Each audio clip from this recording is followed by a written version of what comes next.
ഇത് പാലക്കാട് ജില്ലയിലെ പാലക്കാട് ചെർപ്പളശ്ശേരി റൂട്ടിൽ അടയ്ക്കാപ്പത്തൂരിൽ നിന്ന് ആലങ്കുളം റൂട്ടിലേക്ക് ഒരു 2 കിലോമീറ്റർ ദൂരം യാത്ര ചെയ്താൽ കാണാവുന്ന ശേഖരപുരം ധന്വന്തരി ക്ഷേത്രമാണ് കേട്ടോ.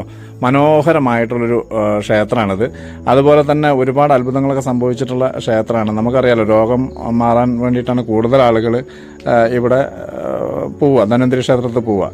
അപ്പോൾ അവിടെ കൊടുക്കുന്ന പ്രസാദങ്ങളടക്കം ശരിക്കും ആയുർവേദ കൂട്ടുകളാണ്. അപ്പോൾ അതൊക്കെ നമുക്ക് ഒരുവിധ ആളുകൾക്കൊക്കെ അറിയാവുന്ന കാര്യമാണ്. എന്തായാലും ഇതിൻ്റെ ആ തച്ചുശാസ്ത്രമൊക്കെ അതേപോലെ പഴമ നിലനിർത്തിക്കൊണ്ട് തന്നെ നിർത്തിയിട്ടുള്ളൊരു ക്ഷേത്രമാണ്. ഇതിൻ്റെ മുഴുവൻ വീഡിയോ ഞാൻ എന്തായാലും എൻ്റെ ഫേസ്ബുക്ക് പേജിൽ യൂട്യൂബ് ചാനലിലും ചെയ്യുന്നുണ്ട്. അപ്പോൾ ഇത് ഷോർട്സും റീൽസും കൊണ്ട് മുഴുവൻ ചെയ്യാൻ കഴിയില്ല. അപ്പോൾ ഇതിൻ്റെ ഒരുപാട് ചരിത്രം ഐതിഹ്യമൊക്കെ ഉണ്ട്. അത് ഞാൻ എന്തായാലും ഫുള്ളായിട്ട് ചെയ്യുന്നുണ്ട്. അപ്പോൾ അതിന് വേണ്ടിയിട്ട് ഈ ഫേസ്ബുക്കിൽ ഈ വീഡിയോ ഒന്ന് ഷെയർ ചെയ്യുക. അതുമാതിരി യൂട്യൂബിലാണെങ്കിൽ ഒന്ന് ഷെയർ ചെയ്ത് കൊടുക്കുക. മാക്സിമം ലൈക്ക് കമൻറ്റൊക്കെ ചെയ്യുക. അതുപോലെ പേജൊന്ന് ഫോളോ ചെയ്യുക. യൂട്യൂബിലാണെങ്കിൽ ഒന്ന് സബ്സ്ക്രൈബ് ചെയ്ത് കൊടുക്കുക. എല്ലാ ആളുകളിലേക്കും ഈ വീഡിയോ എത്തിക്കുക. ഒന്ന് ഷെയർ ചെയ്യുക കേട്ടോ.